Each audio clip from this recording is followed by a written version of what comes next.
have a whole bunch of preaching today. But I do have some meddling. Do you mind if you preach your medals? So, I don't have a whole bunch of preaching, but I maybe more meddling than preaching. So, Luke 22, 31 and 32. Simon, Simon, behold, Satan has demanded permission to sift you like wheat. But I have prayed for you that your faith may not fail, and you, when once you have turned again, strengthen your brothers. In Bosnia, when Gina and the girls and I were there, people a lot of times ask you, what did you do in Bosnia? And it was tough for Gina. What did you do there? Nothing. You couldn't share. You couldn't tell what you were doing. And it's nice now not to be in that situation. And one of the bases that we were at, the sole purpose of this base, and the only thing this base really did was look for PWCs. What a PWC is, people wanted for war crimes. These are people who have done atrocious things during war and during the Herzegovina conflict. Mass graves of women and children and men buried. And these were the people that were responsible for that. And you'd go out and look for them. And understand, these people were not out just in the open. They were in hiding. No internet. No phones. And the people that were really important, that people that we really wanted to find, we labeled as, and it's a common label, HVT. Does anybody know what an HVT is? HVT, Osama bin Laden was an HVT. High value target. HVT. They are a high, Osama bin Laden has probably been the highest HVT we've ever had. But an HVT is a high value target. And these high value targets usually are that way because they know how to hide. They know how to stay hidden. And so they'll have, these people typically will have no internet. They won't have a phone that they won't use their own phone. There's no way to track them. And they don't trust anyone. I mean, in the case of Osama bin Laden, did you guys know there was a $27 million reward for any, not people bringing him dead or alive, just for information leading to his capture? $27 million. $25 million from the U.S. government and $2 million from United States Airlines. How many of you would agree that if $27 million ransom is out on your head, your circle of friends has probably gotten really small? Would you turn me in for $27 million? Yeah, see, my wife would turn me in for $27 million. I love you. I'll visit you in jail, honey. You have a small circle of friends if all they got to do is tell someone where you're at for $27 million. So they don't trust anyone. And what happens is when you have an HVC, you have people that are assigned to watch that person. Or not only watch that person, watch people who we think may be, not our associates, may be an associate of that person. You actually go and you rent houses in the neighborhood next to people that might be high-value targets. And your job, you're not really at work, you're just watching the neighbor. You have a high-value target. You're watching that neighbor who may be an innocent person, maybe a courier. In the case of Osama bin Laden, there's a courier that they just watched this courier. How long do you think they watched the courier for? What would you think would be a long time to watch a courier? A year? That'd be pretty dedicated, wouldn't it? What about 5 years? Would that be pretty dedicated? 13 years. 13 years waiting for, because these people, they're very, very, very paranoid. They don't make mistakes. Well, they eventually all make mistakes, but you have to be there when they make the mistake. And so you associate not just with the PWCs or people wanted for war crimes, but you associate with their associates. You watch them stake out the houses that they rent. You go try to get a job at the place that the associate works, so you can track the associate of the associate, and try to just because you're trying to find where this PWC is located, and not for months, but sometimes years, waiting for one mistake. One moment that the guard's down. One time that they use their iPhone. Just so you know, that's what caught Osama bin Laden. One phone call from a phone that was the courier's own phone. And he had been instructed, never use your own phone. One phone call. You should be watching what you're doing on your phone. Watch what you're watching on your iPhone. One phone call caught Osama bin Laden. Made a phone call on a personal phone and was tracked. They sit there and they study patterns. Set up heat-seeking cameras outside of houses so they can know where each person is sleeping. And well, if I have a room with one person sleeping and there's two people outside the door standing guard, that's probably the high value target. Did you know you have an enemy? We don't live like it, but you have an enemy. Jesus said to Simon Peter in Luke 22, Simon, Simon, behold, Satan has demanded permission to sift you like wheat. But I have prayed for you that you have faith. Simon, Peter, behold, Satan desires to have you, is what some translations say. He's saying, hey, listen up, Peter. You're an HVT. You're a high-value target, Peter. You need to be careful, Peter, what you allow in your life, because Satan has labeled you as a high-value target. Simon Peter, you have a revelation of who Jesus is, and so you better be on guard and be very picky and be paranoid, because Satan is not just watching you, but he's even watching your associates, because you're an HVT. Simon, and there's people here today. I want to challenge you. There's people here today. There's people listening online. We're watching this video on the internet.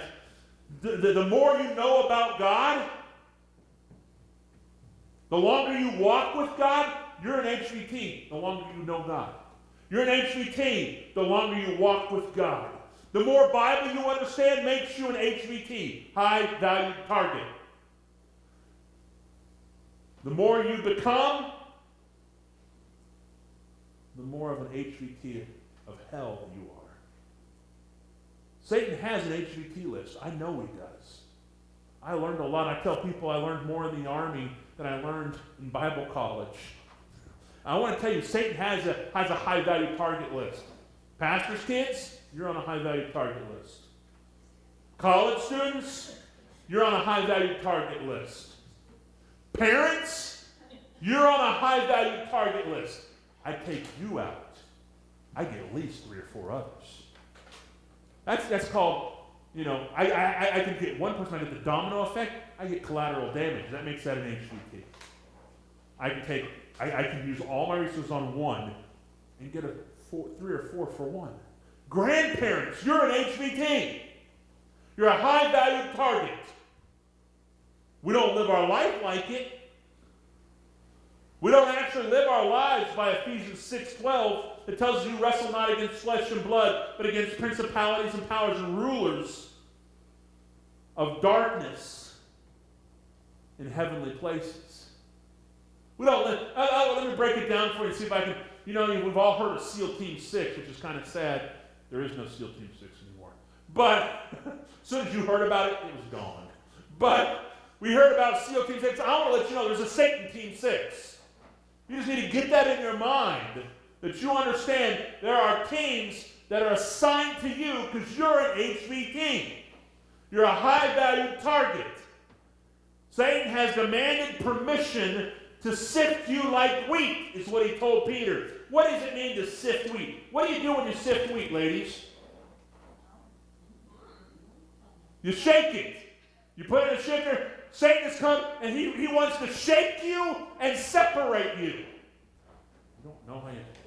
Okay, guys, what do you do when you sift concrete? You're making concrete. You sift sand to get the big rocks out. When you sift something, you shake it. You got to sift you like that. You sift it, so you're separating the wheat from the weeds and the pebbles and everything else that's in it.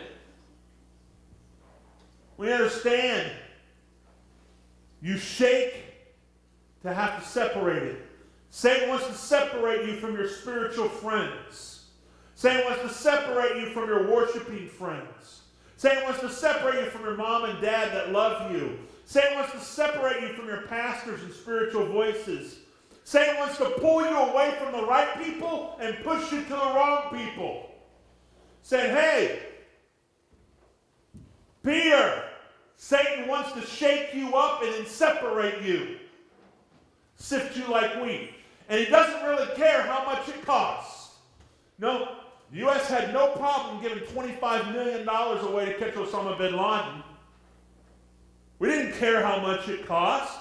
$25 million reward for one person.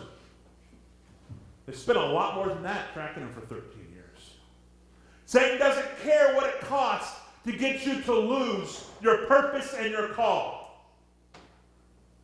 He'll do whatever he has to do. You are an HVT, high value target. The devil wants you so bad. If you're an usher, you're a high value target. If you're a soul winner, you're a high value target. If you're a singer, you're a high value target.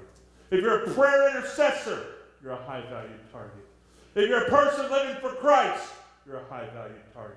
If you're a grandparent, you're a high value target. Heaven and hell are both reaching for you. We have to get that in our minds. We don't live our life as if we're a reward. I was reading this, again, watching this documentary, and you need to know, what's the one thing I hate, Gina? What's the one thing that comes to mind when I say I hate it? Snakes. Snakes, yes. I don't even, frankly. So, you know what? You're watching this documentary. First of all, if there's snakes on TV, I'll change the channel. Because they freak me out that much. But I was watching, and this is the part that I thought was hilarious. It was a documentary on professional snake handlers. Well, I checked the TV, and there is no documentary on amateur snake handlers. I wonder why. I was like, well, how do you become a professional snake handler? And you want to know what job is worse than being a professional snake handler? Being an amateur snake handler. That job had better pay twice as much. But this professional snake handler was teaching people how to pick up snakes and milk snakes. And so he was explaining to the amateurs, when you milk snakes, you get the venom for if they bite somebody. I don't know how productive that is, because then you get bit while you're milking the snake. Well, I just luckily got the poison, so therefore now I can get the antidote. But you milk the snake. But do you want to know, most snake bites, he's sharing with the people, most snake bites happen not when you pick up the snake, but when you put the snake down. And I was like, whoa, that would preach. That would preach. You know what? Sin doesn't bite you. You have to be careful what you pick up. Because snake handlers, they can pick up a snake. The snake usually doesn't bite you till you put it down. You got to be careful. It's easy to pick up drugs. It's easy to pick up immorality. It's easy to pick up pornography. It's easy to pick up, unforgiveness and bitterness. It's easy to pick it up. But it's not easy to put it down. When you pick it up, you think you're safe. When you finally want to separate yourself and get away from it, and you put it down, that's when it can strike you. You need to be careful. We need to be careful because we're HVTs, high-value targets. You need to know, and if you don't know this, you're very naive, and I'm here to wake you up. Satan is studying you. Satan is watching your habits. Every preacher, every dad, every mom, every PK, every grandparent. Satan is studying every one of us. You just need to understand, he knows you better than we know ourselves. That's how it works. He knows your movements. He knows your instinct. He knows your motives. He knows your friendships. He knows your music. He knows your movies. He knows the websites you visit, even the secret ones you don't want anybody to know about. He knows. I marvel at how patient hell is. They're patient. They wait. Think, waiting 13 years for one person. That's how patient our soldiers were. Satan is even that much more patient. Acts chapter 19, in closing, it says Paul was a chosen vessel. And chosen by God. You're all chosen vessels. And you're an HVT because you were a chosen vessel as well. Samson, here you go. I'll just give you a couple chosen vessels. You ready? A couple HVTs. Samson was an HVT. He had the power of God. He was being watched. He didn't realize it, but he was being watched. He was being studied. They were taking notes. And then, once they'd gotten all the information they needed, then he gets the most expensive haircut in history. He lost his power. Judas was an HVT. One of the original 12. Satan got him with greed. 30 pieces of silver. I've been a pastor for a long time. And the more people are blessed, it seems like many times the less they serve God. So I want to, okay, what's your point?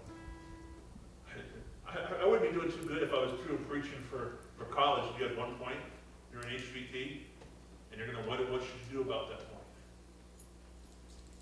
Everyone in this room is a high-value target. And our defense is the power of God and the Word of God. The very thing that most of us aren't in. Your defense is the Word of God, is the Bible. Listen, Peter, you study Peter. Peter was a cursor. Peter cursing, cutting people's ears off, denying the Lord, but he was still an HVT. Look at this powerful statement. We've read it a couple of times. Luke 22, 31 and 32. Peter, behold, Satan has determined or demanded permission to sift you like wheat. Ready for this? Who's speaking here? Do you guys know? Who's speaking here? Jesus. But I have prayed for you that your faith may not fail. I want to challenge as the worship team starts playing. You need to understand you can fail. You can fall. But your faith still stays intact. It's not calling for us to be perfect. We'll never be perfect. But you have to keep your faith intact. I mean, Proverbs 24:16 tells us the righteous man falls 7 times, but rises again. Isaiah 54:17 tells us no weapon formed against us shall prosper. So you can be prepared and be ready. Isaiah a little later tells you in verse 59, when the enemy comes in like a flood, the Spirit of the Lord raises up a standard against him. I just wanted to come and put you on guard and put you up and raise the red alert. That if you're not under attack currently, you are being studied for the next attack. And if you are under attack, you'll be like, what's going on? Why is this happening? Because you're an HVT. You're a high-value target. But get this. It tells us at the end, Jesus is interceding for you. That's pretty, that was like, oh, wow. Jesus is interceding for me. Woo. Jesus interceding for you. That should put goosebumps on your neck. That should that should make your goosebumps get chill bumps. That's crazy. I'm an HVT. You're an HVT. High value target. Satan would go at no expense and lose no expense to get you, to trip you up. You know some of the other things he gets? If you're a third or second, third, or fourth generation family that's serving Christ, that makes you an HVT. Go through and study the Word on what happened. Something spiritually happens when a family hits a third or fourth generation of Christians. That's why you go study it. Something happens during that generation when, hey, you're a third generation family of Christ.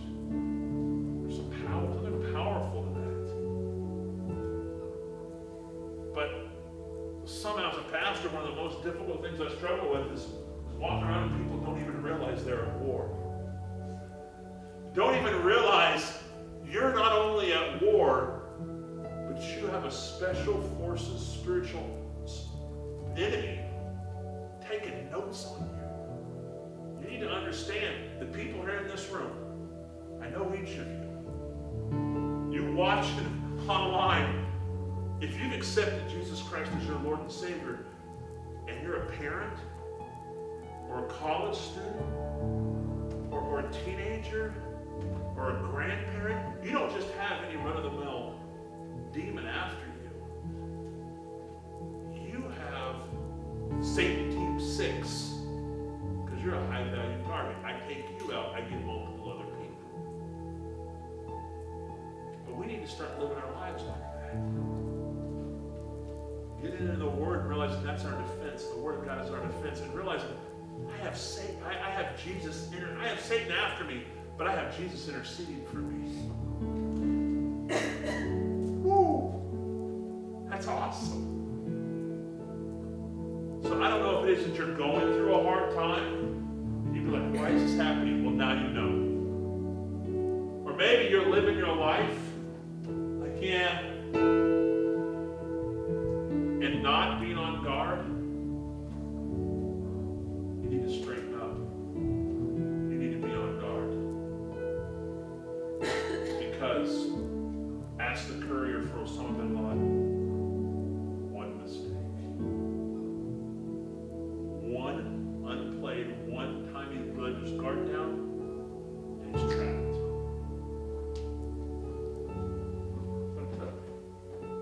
One, you think using yourself, that's something we think about all the time. We never even think about pulling ourselves in on using it. One time got a guy caught. It's not the only time. It's just, wow. Spiritually, are you on guard? Spiritually.